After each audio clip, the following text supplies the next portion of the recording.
Guys, welcome. It's the first episode of Mindful Conversations. I'm super excited to be doing this. This has been a long time dream of mine, and I know of Madison's as well. Some of you may know me from the first podcast that I assisted in launching. It's the Genuity Podcast. This is a different style of podcast where we're going to deep dive really into the mental psyche of things, and doing it with Madison, who has now been a interesting friend of mine for quite some time. I think that my relationship with her has developed in ways that I never thought humanly imaginable, and I'm super grateful. And I know that she has been wanting to do this as well. So doing it with anybody else, I couldn't even imagine. The whole purpose of this podcast is to offer tricks, tools, and different types of trades in order to assist and help people heal in ways that they probably never thought imaginable. And what I'd like to do is just begin by introducing you so you can kind of explain where you come from, what got you into doing what you're doing now, and we'll take it from there. Very nice introduction. You like that? I did. Yeah, you weren't expecting that. No, very professional. So I'm Madison. I am a school psychologist right now, and I am currently pursuing my doctorate. I will be a doctor soon, so that's exciting. Unreal. Crazy. Yeah. People better don't stand on that name. Anyway, so I specialize right now in adolescents and children and young adults. Basically, I'm trying to think. Probably since I was 14, I knew I wanted to be a psychologist, which is crazy. Why? I feel like I was going through a lot at that time and through my high school that I didn't really have an outlet, and I felt like there was a lot of internal emotions and feelings that festered that I had no one to turn to and didn't really know where to go. Along with intern, I feel like I've always been a very empathetic person. Okay. I've always really navigated towards people's emotions and problems, and I've always wanted to problem solve it. It's just always come naturally to me.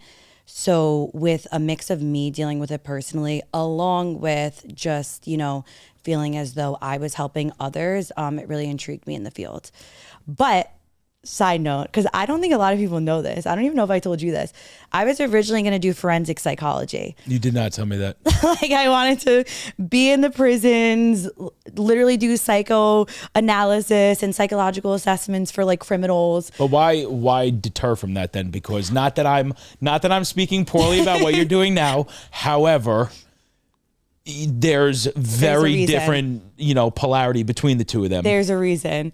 So I originally was going to do forensics even after, my whole personal, navigation through my own emotions and feelings and recognizing that I did want to be in the psychology field.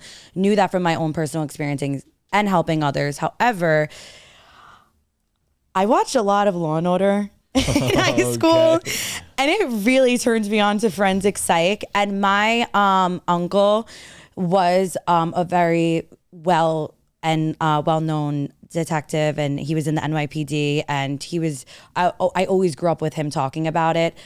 So one time, I visited John Jay, was going to go there for forensic psychology. However, and also I wanted to do Homeland Security. And scale the ranks or FBI within that as a psychologist. But when I talked to him, he told me that to even be within that, you have to start as a police officer and carry a gun.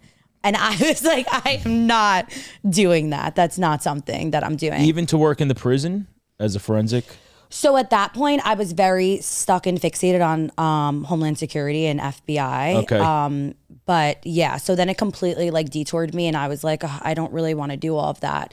And then when I was in Stony Brook, they had their first ever school psychology course that they were teaching. They never taught it before in the university with Leah Theodore. She's actually pretty well known within the psychology world on Long Island. She taught that class, completely fell in love with it, because I also feel like not only was I struggling emotionally in high school, but academically, I feel like I wasn't always grasping everything. It was harder for me to pick up on things than like the average person. Like I would have to study a lot more and put a lot I relate of work. to that beyond. So yeah, so with basically a lot of people I feel like don't even understand this field, school psychology. A lot of people just know psychology as clinical. Right. No one really knows psychology as school. A school psychologist, basically what we do is we do the academic, social, and emotional functioning of a student.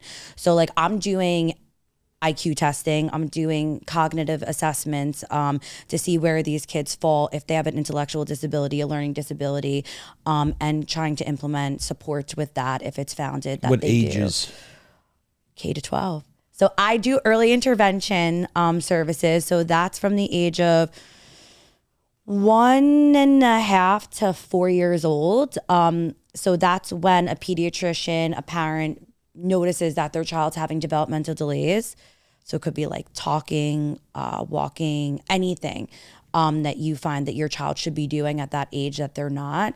They'll be referred to early intervention services, and then we do cognitive assessments on 2-year-olds. Interesting. And 3-year-olds and 4-year-olds. So there's that realm to it. And then there's also, you know, the K to 12 where you're doing cognitive assessments for them, where obviously they're a little bit more verbal, so it's easier. The younger ones are play therapy. What about more behavioral assessments and things like that for the kids that are getting into trouble Yes. and constantly in and out of the office? So just because you're in and out of the office doesn't mean that you need a behavioral assessment. That would be more of a disciplinary action. Of course, if someone came to you and they're reporting, you know, suicidal ideations or depression or high levels of anxiety, then that's when you would explore that route. But just because someone's getting in trouble does not mean that they need a Okay, so behavioral. perfect. So you now as a therapist, right? Yes. So obviously you know a lot about me. I do. And for those of you who don't, Mad and I have a very different outlook on how to actually go about healing. I know she comes from a more psychological aspect. I come from more of a spiritual kind of awakening side, and they're very different, but at the end of the day, they still coalesce and want the same thing at the end of the day. So for you and being in the position that you're in, what do you notice then is the actual issue with what's going on? And not just with kids, because I know that you specialize in actually with the child development in the schools, but outside of the schools. I'm talking about everybody at this point. Yeah. Because again, having my life coaching background, I hate that terminology. I think it's so stupid, but being in the position that I'm in with the amount of clients that I've now garnered, I am noticing very similar issues that are plaguing them. And I'm kind of interested to see exactly what you're looking at when you notice the high levels of depression, high levels of anxiety, high levels of suicide. Is there any resounding factor that goes into this that is kind of shared amongst the Gen Pop? I would say that there's two things. I think one, the pressures that are put on a lot of adolescents, and I'm focusing on adolescents because I do really work with a lot of 18, 19-year-olds and younger adults, so 20, 21, 22. A lot of pressure to conform to society due to this digital era of everyone being able to have their lives portrayed and kind of just scrolling through and seeing, you know, whether it be for men and boys, it's more that lifestyle. It's more that pressure to hit a certain tax bracket and provide a certain way. We know that this like whole sugar daddy era is huge right now. Isn't it? It is. And it's definitely reflective towards a lot of what, you know, the male population that I speak to do definitely resonate with that, and those pressures to constantly feel like they need to push the limit and always be at this certain threshold and standard because women, you know, want them there. And I'm not saying this is for everyone, so I'm just. Do you feel that comes from a sense of? No, listen, I understand, but do you feel like that comes from a sense of entitlement from women because of that comparative narrative now that they see on social media? So, what comes first, the chicken or the egg? Did the man and the boy that wants to be the sugar daddy come first by looking at all these other men with money and travel? Or did they wind up wanting to take on this persona by women developing the sense of entitlement now? Just an opinion. developing a sense of entitlement now where they feel like they have to conform to that societal structure of providing in that sense. Chicken or egg? I don't think it's entitlement. Okay. Okay. So this is a very broad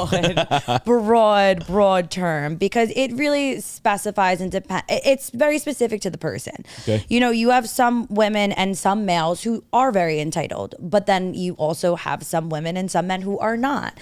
So, and you have a middle ground where some people kind of veer towards like, you know, like I would like a man to provide for me. However, I do hold my own. So like I can make that money, but like it would be nice to have that. So I see it in all aspects. It really just depends on what that person's looking for. And I feel like you can't really just like generalize. Can't cookie like cut and that. generalize it. Well, that's why I'm asking. It's a lot deeper. And I think in other episodes as we've talked about, we'll get very deep into this because I can have like a full hour on this conversation. But I just think it's your preference. It's like, do you want to be provided for? And would you prefer to have that security blanket with, you know, someone making that money and you just kind of having a lax life and not really doing much and maybe, you know, participating in hobbies and things that you enjoy and not really having to work? So let me ask, you brought up this whole thing about men needing to conform in order to fit the lifestyle that their peers are living, right? So Yes, what do you see as the issue for women then now? Beauty standards. Okay. How so? 100%. How so? Having to constantly change their look physically. I think like the whole cosmetic error and BBLs and lips and, you know, having to just look a certain way. And this is even way before social media. I mean, even with magazine covers, you see, you know, back in the 2000s, like it's crazy. The whole look and the trend was being super thin. So what did you see? A rise in anorexia and bulimia because all of these women were trying to fit the trend and the look and the narrative of what society was portraying was attractive. So I agree with that. But Yeah. my question to you is, so yeah, you had a rise in anorexia, bulimia, things like that, trying to fit that societal norm and that pressure to be thin, right? Fine. Yeah. Was it worse back then? Is it worse now? Or do we just think it's worse now because we have access to seeing more of it now? So nothing's ever worse. It's just you have more access to it and understanding of it. So like, You really don't think things are worse now? I think that, you know, back in the day, like societal norms and pressures and beauty standards were definitely, you know, it was there and it existed. However, it wasn't in everyone's face as much. So they could kind of suppress it and not really come to the forefront of it and really even understand what was going on. I feel like no one really addressed it because it wasn't being thrown at them. But now let's just say, you know, the 2000s error, put the 2000s error in today, 100% it's going to be exacerbated because now it's in everyone's face. You have the accessibility to see it constantly. So whereas magazines would be sent out weekly, we have 5 magazines daily that just on our phone. I think at a minum. Like I can scroll through my feed. Exactly. So yes, in a sense, is mental, okay, it's tricky because is mental health, is there a higher prevalence of it? Yes. But is that because it's now being more recognized and destigmatized, or is it because it's actually a greater issue? So I think that it's looking at it in that perception of like, is it really worse, or are we really now addressing what's going on? May I give you my personal? I would love to hear anything personal that you have to say. This is what I talk with my clients about a lot, right? So there's almost this large sense of aimlessness where people, and this is all a feeling where people have lost their internal voice and their compass, and they're struggling with this emotional and mental battle. And I've brought this up to you before about being authentic to their self, which is that weird, quirky, nuanced individual, and then being accepted by the societal norm and standards. And I feel that most people now, they can't have both. No. So what they do is they wind up immersing themselves in this self-sabotaging technique where they sacrifice their self-expression for these attachments. And I know I've brought up that word attachment to you before. And that word attachment can go into this whole ensnaring of this matrix theory, right? Where it's societal norms, societal pressures, expectations, which now shape and mold how somebody is going to, I guess, act and perceive things in specific notions in society, which then leads to the psychological and spiritual warfare that goes on. Yeah. So like, that's my personal opinion. So I think things are infinitely worse because of what's accessible at our fingertips. I do believe that there is a larger and greater prevalence to wind up having people be more aware and have this awakening, like I would say, per se, where they want to acknowledge that things are not right. And we've spoken about being, the one in the family who recognizes finally, after decades and generations of demons, that we want to be the ones that heal. And I think our generation is becoming more and more and more aware of that. So I think you have a rise in how screwed up society has gotten because of what's accessible to them. Yeah. But I also think in a direct relationship, you now also have the ability and the awareness to want to rectify that issue as a whole. So with you being a psychologist now, and you have these social medias, I mean, what is it that people get negatively? And how does it impact them coming from somebody who used to be addicted? I used to be addicted to social media, as well as plenty of other. Yeah. Okay. So really bad. To elaborate a little bit on myself, there was a time in my life for almost a decade where I was in a hobby called bodybuilding, and that lifestyle is a very vapid and voidless lifestyle. You're very dejected from a lot of different things. I would post myself, no joke, about 10 times a day. Selfie after selfie after selfie. And Why?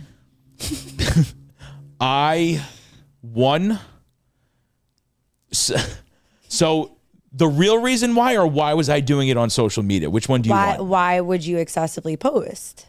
So the real reason why was because I hated myself. I had no self-worth, no self-value, no self-esteem. Okay. And what I would do is I would use social media as a ploy in order to make myself feel better and have that quick moment of escape where I was getting those very quick dopamine hits of likes and shares, and was giving me that conditioning to validate my self-worth and my external gratification more and more and more. And I became obsessed with that external need and desire. Did you start posting more frequently the more that you felt that like adrenaline rush? Absolutely.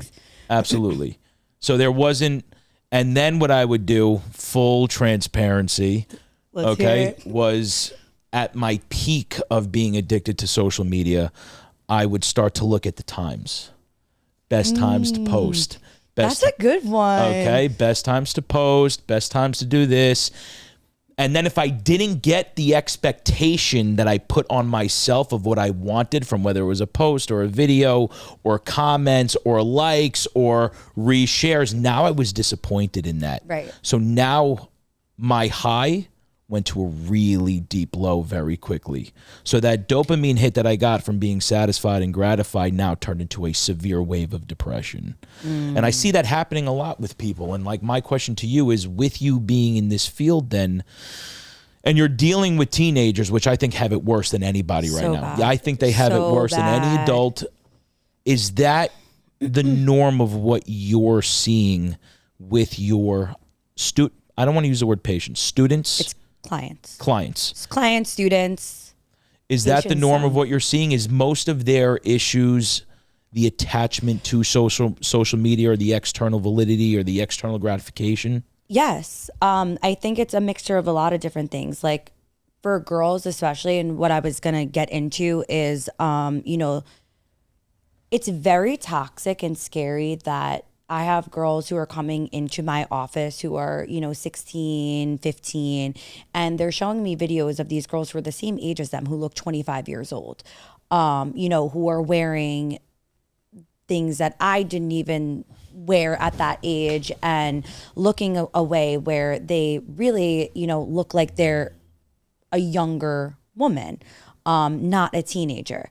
So it's constantly feeling the pressure of, having to look perfect. And of course, we know that we go through our ups and downs with, our confidence, whether you're the most confident person ever. Some days you're going to have, low days where you're not feeling as confident, which is fine, but it's really excelling to a totally different degree and heightening, because now it's in these girls' faces all the time, this perfect look, and they're feeling like at 24 hours a day, if they don't look like that, then they're not, it.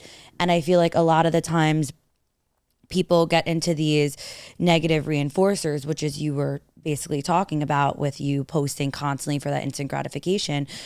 People will avoid the true core problem because they just want to get rid of that negative feeling. So a lot of the times these girls are looking at social media, right? They're seeing this girl who looks picture perfect. Their self-worth is diminished and lowered. So then what do? Instead of focusing on the core issue of why do I feel this way and why am I comparing and why do I have this negative low self-worth, what I'm going to do is I'm going to now post a picture. I'm going to get that self-validation through, those likes, and I'm not going to do the work internally. And this isn't, to say that it's easy, but people try to avoid. And I don't think, a lot of people don't understand that dopamine hit is very, it's short-term lived. It's a constant cycle. So what you're doing is you're developing this negative reinforcement behavior that becomes habitual.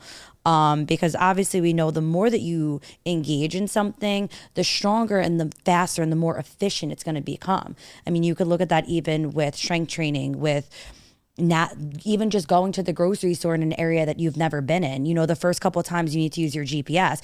After a few times, now you know the fastest route, you know how to get there. You're getting there 5 minutes quicker than you were when you originally just moved to that new area and didn't know where it was. Same thing works with the brain. Like the more that you engage in a certain behavior or action, the more that it's going to strengthen, neural pathways to be able to shoot that to your neurotransmitter, which is dopamine, which is that pleasure feeling. And you're just going to subconsciously be in this wheel and cycle of gaining that instant gratification if that's what your dopamine hits are. So you're getting to the negative reinforcer is, you have this uncomfortable discomfort feeling, right? So you're feeling uncomfortable with yourself. So then you have to go towards, now you want to avoid it. So how do you avoid it? What'd you say you did? I reached to the outside. You looked for external validation. Then you hit the relief component. What is the relief component? Posting that picture, because you want that external validation and getting those likes. Now you're in the cycle of, now you've reached the rewarding, component of it, where you're getting those likes in and now you feel good. But then how long does that cycle last? Because the next day after the hype is over with your Instagram picture likes, you're back at square one of feeling low about yourself. So it's this constant chase and cycle. And a lot of people don't understand the negative effects it has the more that you're constantly engaging in this action. So, it's so that before you put the hand up and prevented me from speaking. Let me finish here. So they now have completely almost rewired and programmed their brain. That's what you're doing. Exactly. So what are the detrimental effects then? Because you just made a remark about how you can see these effects kind of outweigh once this reprogramming has taken place. So like with one of my kids, right? Mm-hmm. The most anxiety-ridden human being and depressed and angry. What I've noticed is that he has all of these transient compulsionary obsessions with external gratifications, okay? And everything has become a material want of his. And when I ask him questions like, okay, well, where does this want come from? He gets furious because he can't actually pinpoint where it's come from. So what I've noticed is that people actually, they're pulling away from their actual alignment and their integrity, by reprogramming their brain and losing that authenticity, right? So what do you notice is going on with people? Is it a heightened sense of of delusions of grandeur? Is it a heightened sense of depression, of anxiety? And if so, why? One or the other? I mean, I think it's a mix of many different things. Like, I think that, you see higher levels of depression, higher levels of anxiety when you're constantly seeking external validation. I mean, it's very simple. The more that you're looking outward and not inward, you are going to constantly be disappointed. I mean, think about how many times that that you would do something for someone, but someone else doesn't do that back for you. The expectations. The expectations. So, that external validation is constantly leading to expectations of whatever it is that you're desiring. So it's like, I know we talked about on the phone the other day, like variable rewards. Yeah. Variable rewards, like I've said to you, means exactly what it sounds like. It varies. So a lot of the times in, whether it be gambling or this social media, external validation, chasing that, you get the reward of the likes. And I think honestly, gambling is huge with this, because a lot of people don't tie gambling, like even just sports betting, into addiction. And I know I'm diverting right now, but I have to make this point. 100% I have to make this point, because this sports betting online is insane to a degree that I've never seen before. And this is a perfect example of, don't speak too poorly about it, because it's part of my business. No, I will gamble sometimes. I'm not speaking bad on it. I'm saying if it's impacting your day to day. So for a variable reward, for an example of what I was going to say, is with gambling, it's like the unpredictability and the uncertainty of when you're going to hit that bet and have that dopamine high is what's constantly having a person in a spiral and chasing that feeling of that dopamine rush again. Right. So like for social media, you're in this variable reward where like some days you'll get more likes than others, and you can never guarantee you're going to get. Do you feel that makes people more addicted to that rush and that feeling? That's what makes it more addicting, though. The variable rewards and you constantly not knowing when you're going to get those likes again creates that cycle, just like love bombing. Okay. So it's the same concept. Let me ask you a question. Do you feel that if someone expected the same outcome every day, not even just on social media, but within a behavior trait that was negative to their self-growth, do you think that they would still engage in that behavior, or does the variable conditioning actually wind up making it infinitely worse? So if they expect an outcome and it happens day by day, let's say they expect 1,000 likes and they get them. Yeah. All right. And it's consistent every single day. Does that have the same effect that variable reward system would? Or do you feel that the unknown is what causes that high level of anxiety and spike in dopamine and spike in depression, and that's what makes them want to engage in the same behavior over and over? So what's worse, the engagement or the unknown, I guess is my question. I mean, I think if you look at it from a neurological perspective, the unknown is always going to be worse because, neurologically speaking and just our biology, our brain was designed to only, we like the known.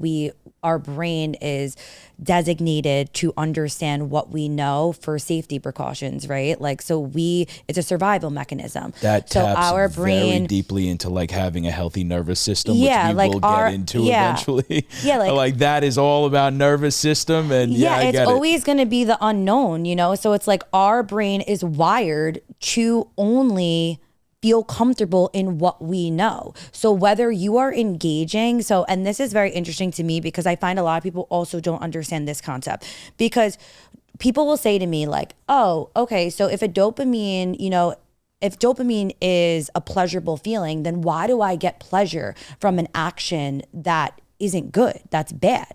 But I try to let people know our brain's function isn't to decipher if the action itself is good or bad. Correct. All it knows is the anticipation of a pleasurable feeling. So if you have wired yourself to say, these likes are going to get me, are going to make me happy, you created a neural pathway that now all your brain knows is, okay, I'm going to post something on Instagram because that's going to make me feel happy and I'm going to release that dopamine.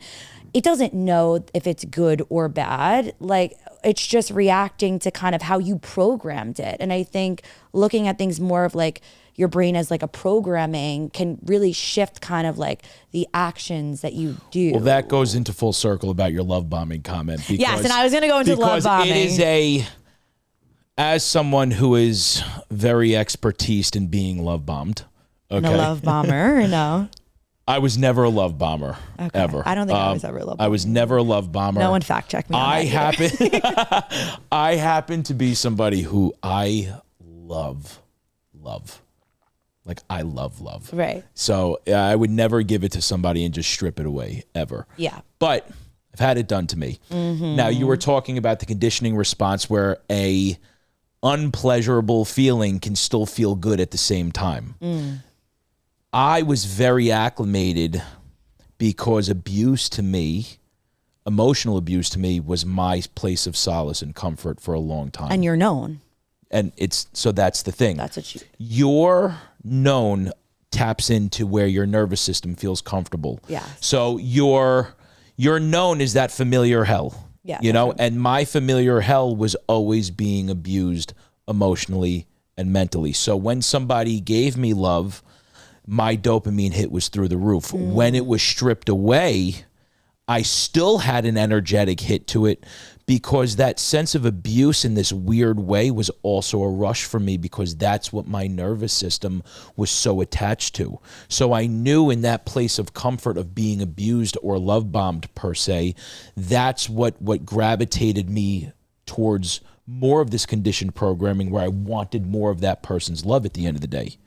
I also find that crazy, and I'm not really going to dive too deep into this. We'll do that in a different one. No, but what you're saying really hits home psychologically and like what we're talking about neurologically with the brain and how you only go with where you feel comfortable and what's known to you.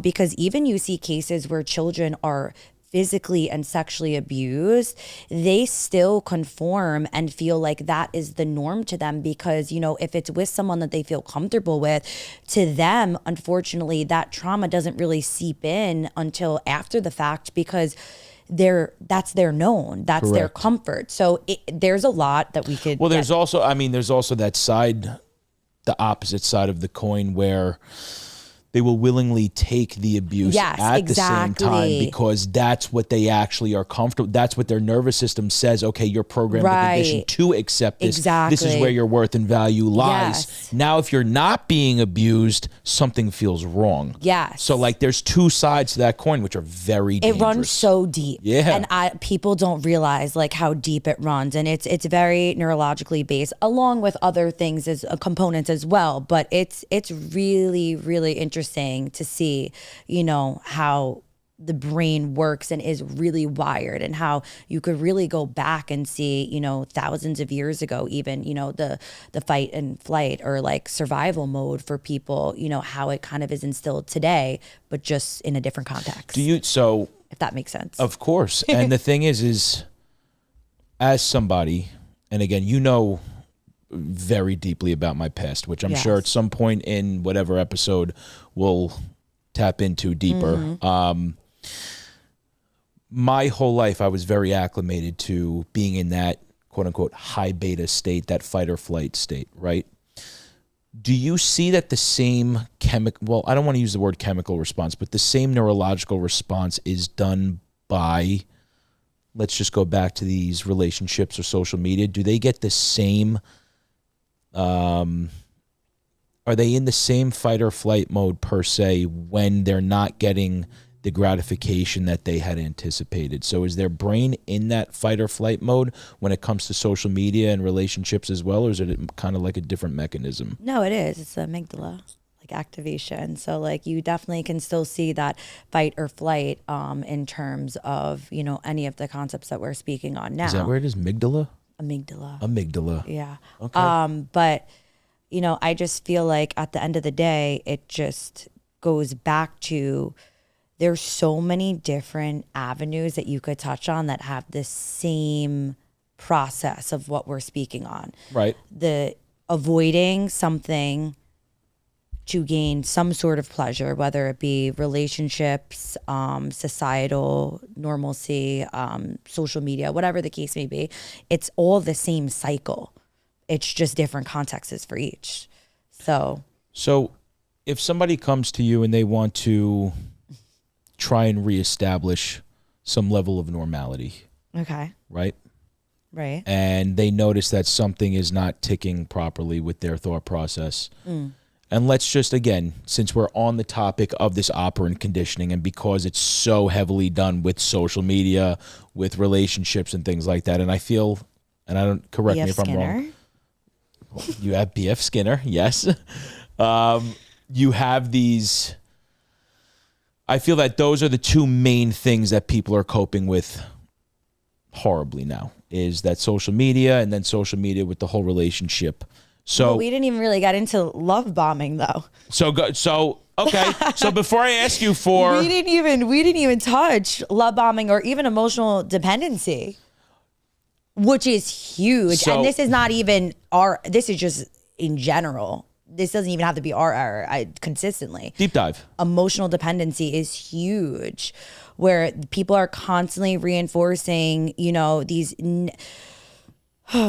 I could really dive deep. So go deep. No, but I don't want to touch too deep on this because we're having a whole podcast a whole episode. I'm sorry, on just this topic itself. But emotional dependency is huge because a lot of the times people want to either avoid abandonment or avoid loneliness, so they will succumb to anything their partner wants or says. They will avoid their authenticity. I know you love that word. I had to throw that in there. That is you love that word. That and attachment. I love those two words are authenticity. crazy. But no, seriously, they constantly will conform to what their partner says and does because they don't want to be lonely and they don't want the abandonment. So it's like they're going in this wheelhouse of dependency and basically losing themselves to a person that, are they really even worth it? Well, I think people, again, like you said, kind of sacrifice their own self-worth and their own value in order to conform to what the other partner wants. People pleasing too. Well, so believe it or not, okay, and this is just my own feeling and belief, I think that people pleasing is a form of addiction, which all stems back from the childhood. And you just bought, like, not that I want to get into addiction at all, being an ex-addict with like certain things, but when we talk about people pleasing, okay, we can't operant conditioning, like I understand, but I believe that stems back to the childhood. Can you explain what operant conditioning is? Because I don't know if people know what that is. It's the positive and negative reinforcement of behaviors. Right. Yeah. Okay. And also, I don't know if she was testing me. Okay. No, I needed to throw. First off, I needed to throw a question in there because I feel like I'm getting a lot of questions, and I haven't really asked you. But this is so. I know. I'm like, this is what I'm acclimated to. No, this. it's okay. I've now spent 12 episodes on the other podcast. How many fucking questions have I asked, Jay? 1,000 in one episode? Like, I am just. This is what I do now. Right. I'm not you. Ask me a question. Can you do me a favor? No, I just asked you. I've never had anyone on a single podcast ask me a question. I will ask you a question. I will. But I just was saying because I don't know if everyone knows what operant conditioning is. Positive and negative reinforcement. I said B.F. Skinner before, and that is an American psychologist who basically is a part of behaviorism, which is a theory in psychology, which basically they state that they feel behavior is learned through the consequences that you experience within your environment. So, like Ian said, okay, well, can you negative and positive reinforcement. Why don't you elaborate a little bit then, Mads? Like, what did they do? They put mice in a box and they would zap the living crap out of that thing. If it didn't go in the right direction or it got in the wrong place, it punished the mouse and then rewarded the mouse with treats, correct? Yes. So that's Skinner's... I was going to say Skinner's Matrix. That's Skinner's box. That was going to be one of the titles. Let me just say, I got shot down. I wanted this episode to be Skinner's Matrix.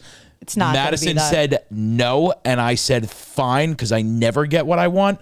But that's neither here nor there. Because not everyone knows Skinner. Not everyone knows Well, now what everybody the knows Matrix Skinner, but that's the is. thing. So the people that were going to listen to this episode, and I'm sure there will be plenty of them, we're going to learn about Skinner, and now they just did. So it would have made sense at the end of the episode.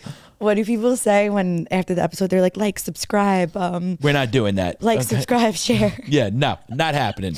Okay. Yeah. So what was I saying? Now I'm like totally sidetracked. We were talking about people pleasing. Okay. Yes. And I said that stems back into the childhood where a child was either abused. Right. Okay. And their abuse made them want to people please. Okay. Or that they were so neglected that they wanted to people please. Okay. So that's what I was saying about people pleasing. And as somebody that grew up a fawner, and for people who don't understand what fawning means, fawning it's used in a sexual terminology where you fawn over something. It's actually used in adult content. But you can emotionally and psychologically fawn where you give up your own value and worth by conforming to strictly what your partner needs, even if it goes against your alignment and integrity and entails abuse. So that's what I did my entire life. I was a people pleaser in all of my friendships. I was taken advantage of in every single one, and especially in my relationships where I was actually dating, I allowed so many levels of abuse to cheating and this and that because I was conditioned to want to be a people pleaser. Mm-hmm. So that is what I was going with the people pleasing. I mean, it really depends. It could stem from childhood or it could be a learned behavior. But it does primarily stem from, that child caregiver interaction.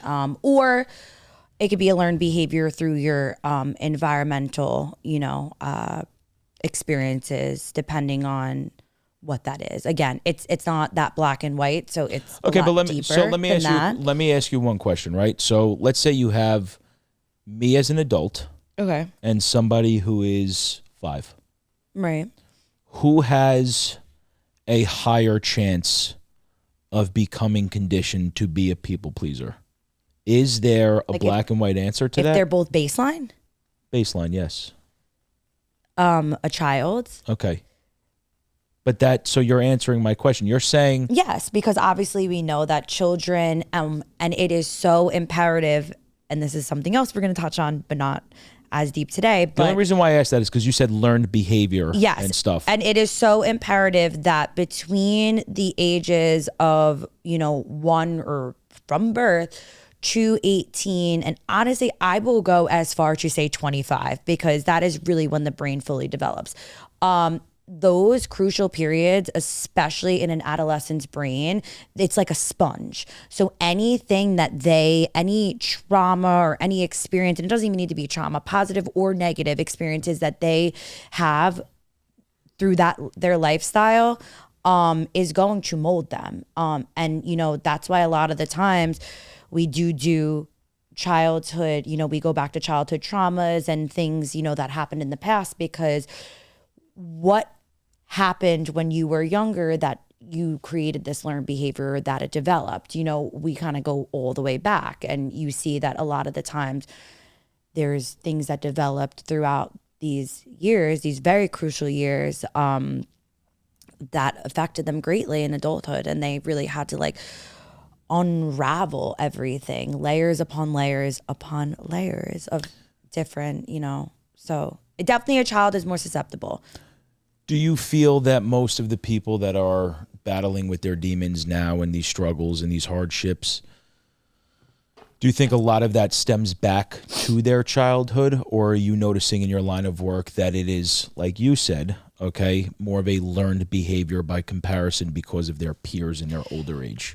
I know that's a loaded question. It's not a loaded question. It's just so much more complex than that. So just answer it then as much as you can. It depends. It could be from your childhood traumas, or it could be a learned behavior. So I'm asking you what you've noticed is the majority of what's going on. There's a mix. Okay, so it's like a 50-50 of split? what? Like a negative, like what we're speaking on in terms of negative reinforcers? Well, I'm asking. So I'll give you an example, right? I'm just going to use me. So all of my issues, all of them, even my addiction to social media and all of my other addictions that I had, they all stemmed back to my childhood. Okay. They all stemmed back into my nervous system constantly being in that fight or flight.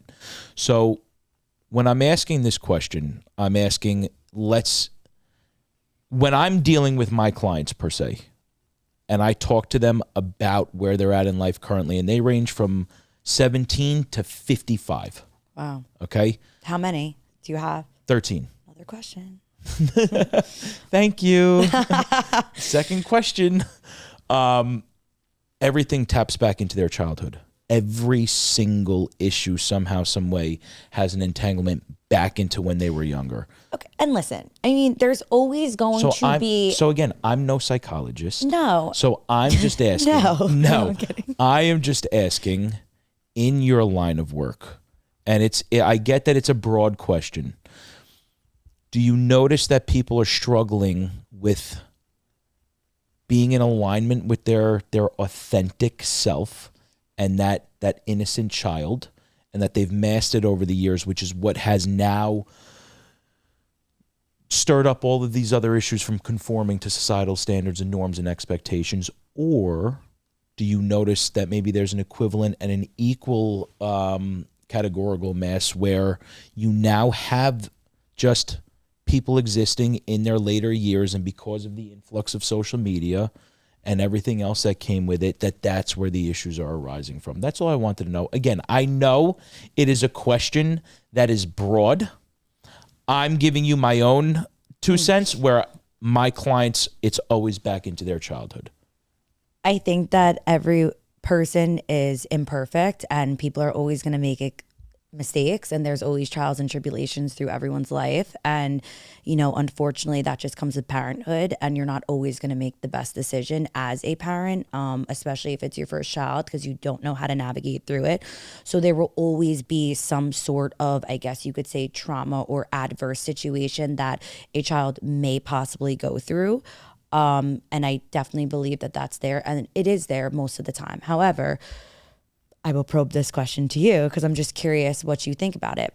What would you say for a situation where a child has been brought up, great relationship with both parents, financially stable, never had to worry about financial insecurity, never had to, got really good grades in school, played a sport, had a supportive mother, had a supportive father, had that outlet to speak to someone when needed, never judged, but then, maybe embarks in, let's just say, I'm trying to word this the way that I want to sound appropriate.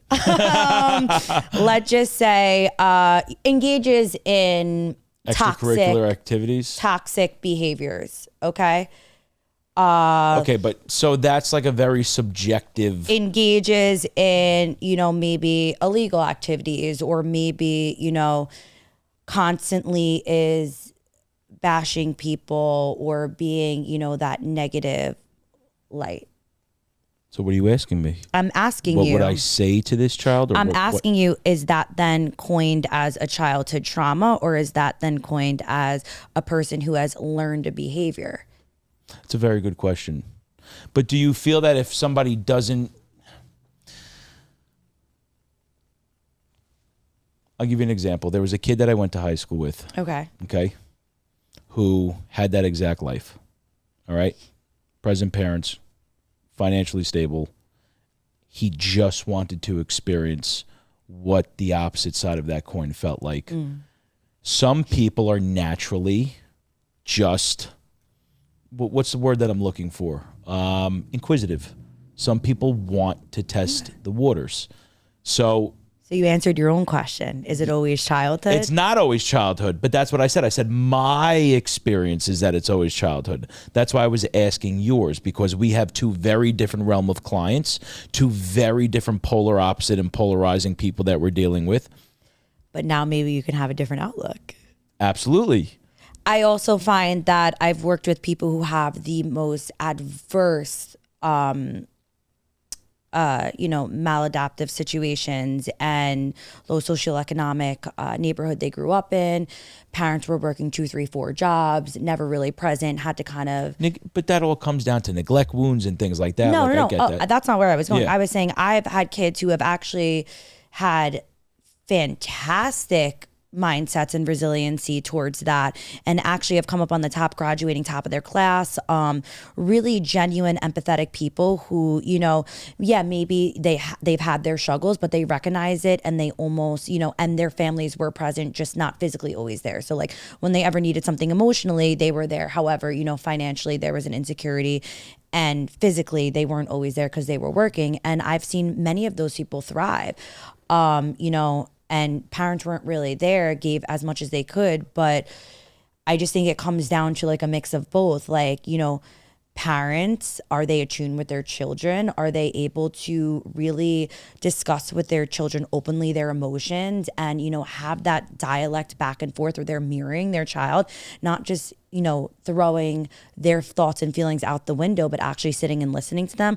Or are they just thinking that they're a kid and they don't know what they're talking about and completely neglecting their emotional needs? Is it an equal mix for you where when you speak to your clients that parents are mirroring and communicating, and then there are an equal side of parents that are kind of neglecting? Or do you notice one is a little bit more prevalent than the other? It's both. It's both? I've met amazing parents who, are very informed and knowledgeable and make the effort. And this is the thing, and this is what I try to tell parents all the time.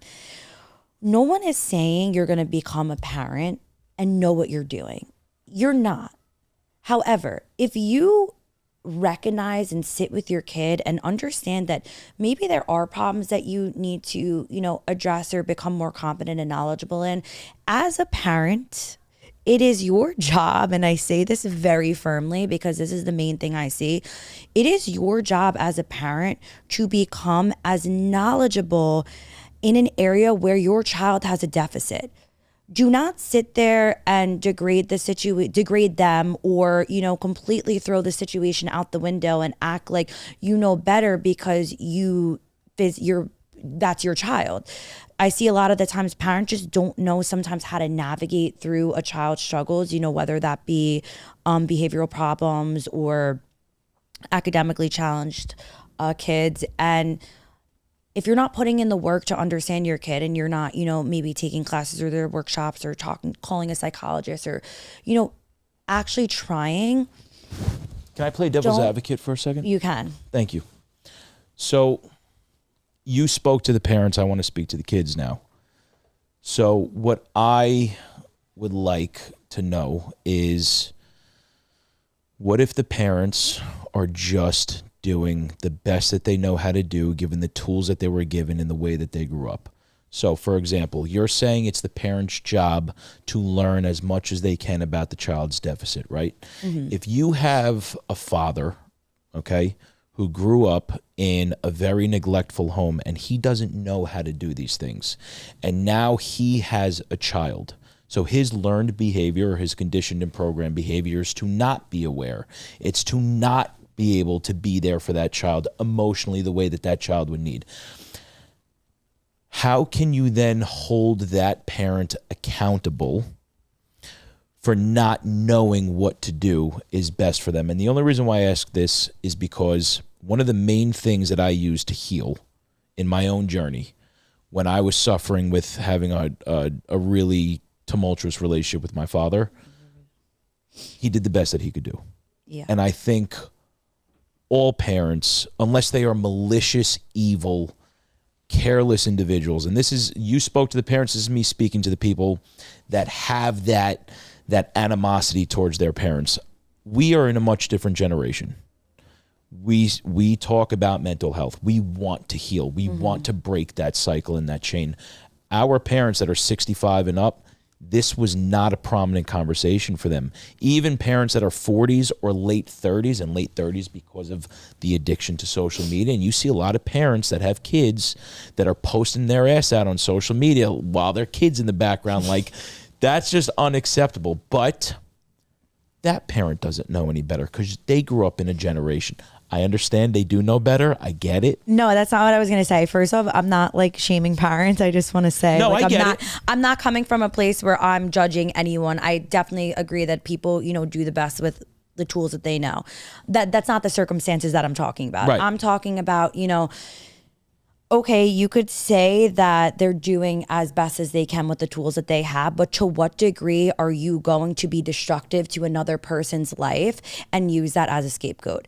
I get that and I understand it, but I've seen one times too many where people are way too destructive with the way that they are and they don't want to take accountability and change, where it has significantly impacted their child and, whoever is in their way. So like, when is the boundary and the line crossed of like, okay, this is all I know and this is a learned behavior and I'm going to take accountability because I'm really ruining someone's life right now and I'm really emotionally or physically or whatever it is, neglecting them or abusing them? When do we then take a step forward and recognize that you need to change? And I think that that's a lot of the work that I really like to specialize in. And so that's what I was going to ask. So are you, do you do that with the families as an entire whole?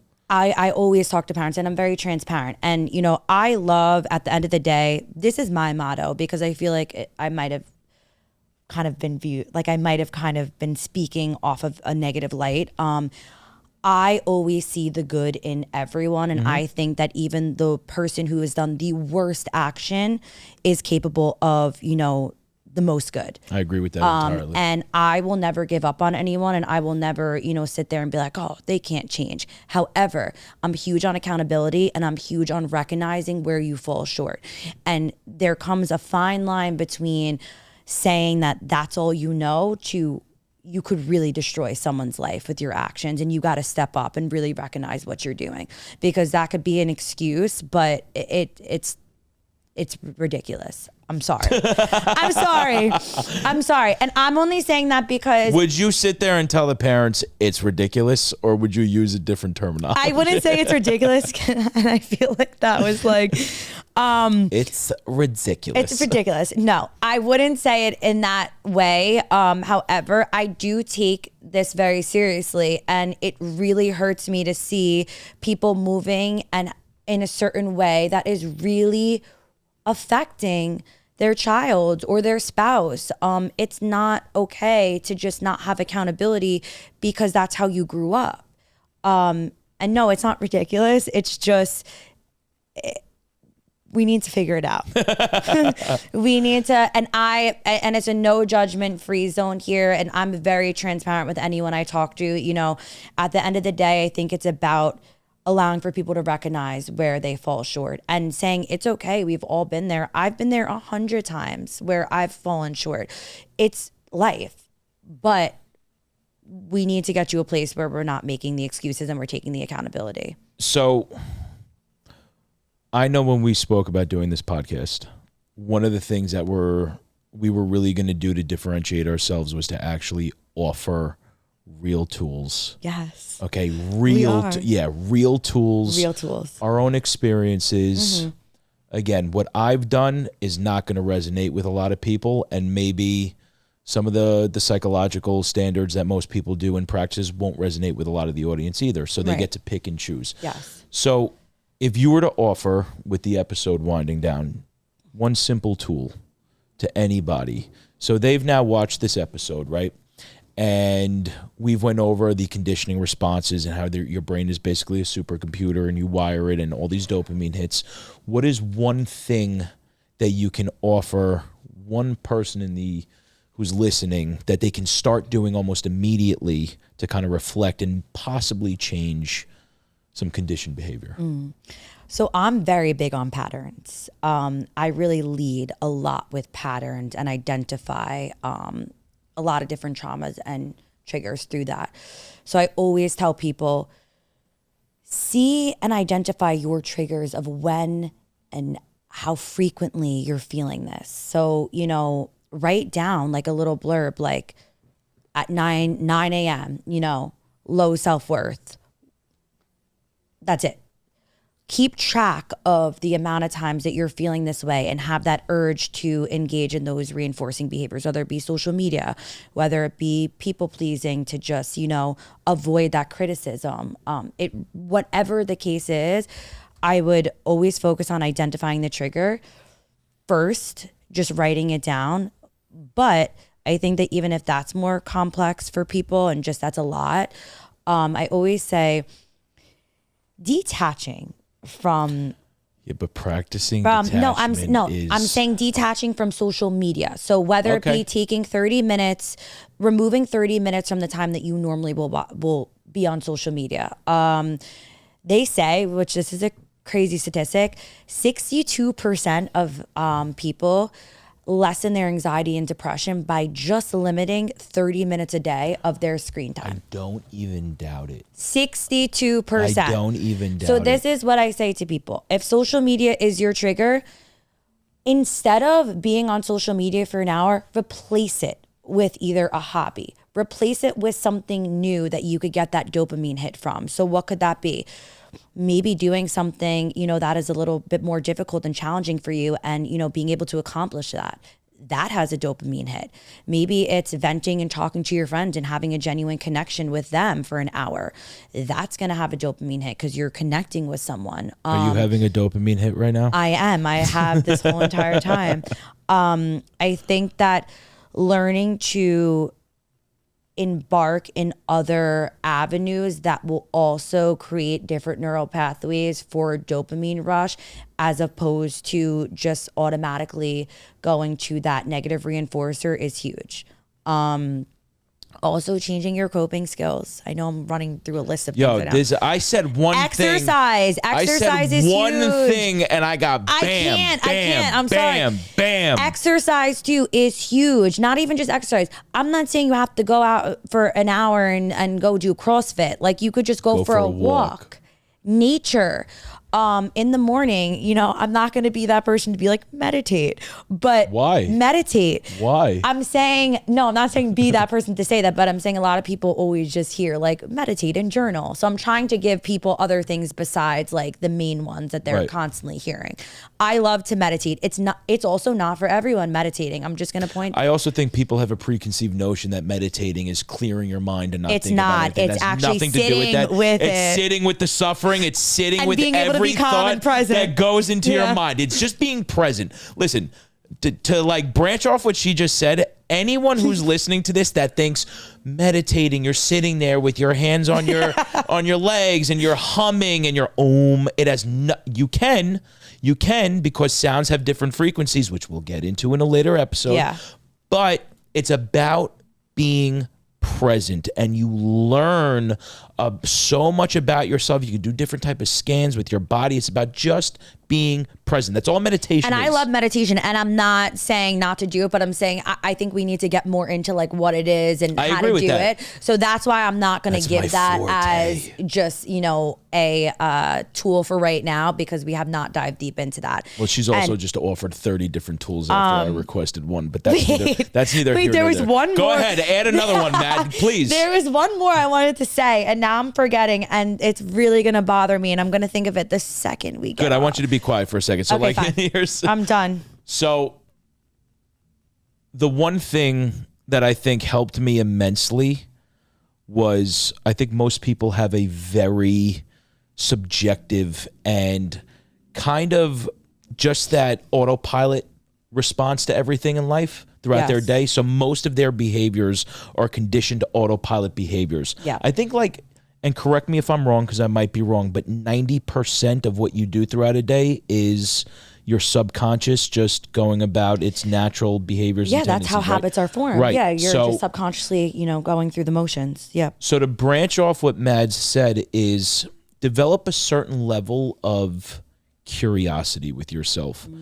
So what helped me a lot in my life was just asking myself, why am I doing this? Why am I do I really want to do this? And if I don't want to do this and I start to have anxiety, why am I having anxiety? And the thing is, you might get more anxiety asking yourself that question, and that's okay, because it's eliciting and triggering a response that you may not get the answer to right away, but at least it's making you aware, and now you're reprogramming and conditioning your brain to ask yourself questions rather than just going with that autopilot conditioned response to engage in the same habitual patterns that you always did. I think developing a sense of objective curiosity to anything you do in a day is so important, whether it's drinking coffee, whether it's going to the gym, repeating the same cycle, getting dressed the same way, brushing your teeth the same. Why am I doing this? Or is this benefiting me? Right. Again, just gentle curiosity. Start small. Always small. Your steps, not so small. Detachment. From social media, not detachment from yourself. So, okay, you know what? Before we wind this down, how do you tell somebody? I just said limit screen time, 30 minutes a day. Let's say they are addicted, like a Coke fiend addicted. So even if you're addicted, you have to have 30 minutes of your day, put your phone down. I'm cutting you off. Let me ask you a question. Or wait, hold on. You stop. Use social media intentionally. Yeah, okay, good luck. So here's the thing, right? So I picked this phone up. Okay. All right. How many times when you were at your worst with social media did you, all right, I'm not going to answer it. And then as you're watching a TV show, and I know this is going to resonate with so many people, 30 seconds later, you pick it up and you go back on Instagram and your Snap and you're just scrolling between the same 3 apps. How do you tell somebody to learn detachment? But I'm saying if you're engaging in a hobby or an activity that is going to completely have your mind busy with that, then that's a different, find something that you truly enjoy to do. Read a book. Find something that you're so immersed in that you're not thinking of your phone. And that's... You did say that. What helped me a lot is, listen, you could know you have a problem, and this is another thing that we have to pinpoint on before we're done. You could know that there's a problem there, and you could know and take accountability and want to do the steps to be better. However, healing and this process is not linear. So, don't have self-compassion for yourself, and always sit there and know what your end goal is going to be. And you want to know what? If for one day a week you were able to do that 30 minutes, then that's a 30 minutes more a week that you were able to do last week. So just take it day by day and try to do your best. I'm not saying like you're going to be a pro at this next week, but like... You said something which actually... you said something that I love. Have compassion with yourself. Yeah. Have grace, even if you mess up. And listen, even still I am constantly, I change probably every 6 months. That's been what my thing the last about 4 years is. Every 6 months, something happens and a whole different level of involvement takes place. So my view of what changing actually is, where I think I'm healing, it's always diverting. I'm going off course, and then I make my way back. That's life, though. That again, and that's the thing. So what Madison said is so important. Have compassion with yourself at the end of the day. I think that is probably the best advice that we could offer through the walks and the detachment and things like that. Look at yourself and just have a little bit of grace. Yes, and understand you're a human being and imperfections are always going to be there. And it's not about constantly doing everything perfect. It's about consistency. So if you could do that 1% better a day, that's going to add up significantly within the year. But you have to commit to want to be better. I mean, let's just be real. It's, if you're going to be in it, be in it. Not saying every day you have to give your 100%, but like be consistent. Consistency is shown when there's no motivation there. So that's when you're going to see real results. Like no one's saying every day you have to wake up and be like, I'm going to go and not look at my phone and be addicted, or, go tell people that I'm not going to do what they want because I'm done people pleasing. No, that's not what's being said. So detaching, I'm not saying to detach right away, but you'll start to build different dopamine responses, and you'll start to become conditioned in these more positive reinforcers the more that you push the boundary of being uncomfortable. If you're uncomfortable, you're in a good place. I'm just saying. In healing. I love that. Yeah. I love that. I know. That was really well said. Thank you. That was beautiful. How do you feel after your first episode? Good. I was I was actually having heart palpitations all day. I don't know what a palpitation is, but I think she My meant heart was palpitation. Palpitation. There you Okay. go. I also am not an English major, so like, let's relax. No, seriously, I was freaking out all day, but I feel like it did flow once we went on. You did a really good job. You think so? I do. I think you. you're an absolute natural at this. Really? And look how pretty she looks. Oh. She looks so nice. Yeah, I hope. Good for you. Guys, so we are going to wind up deep diving into a lot of different episodes.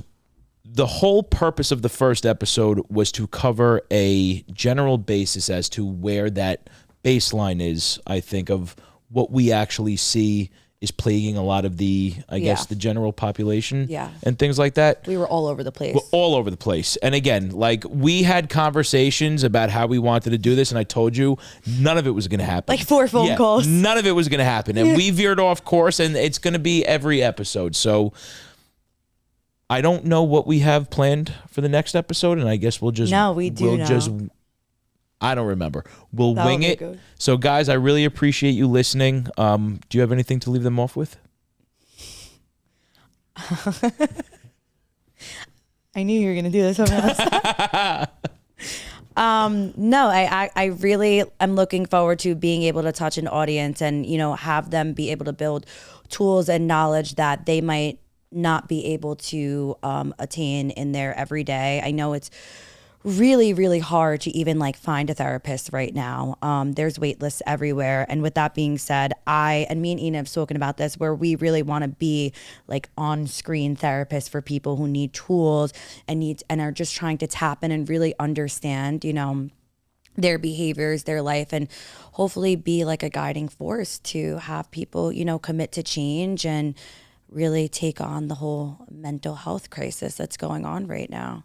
I love that. Yeah. So we're signing off now. Thank you. Bye.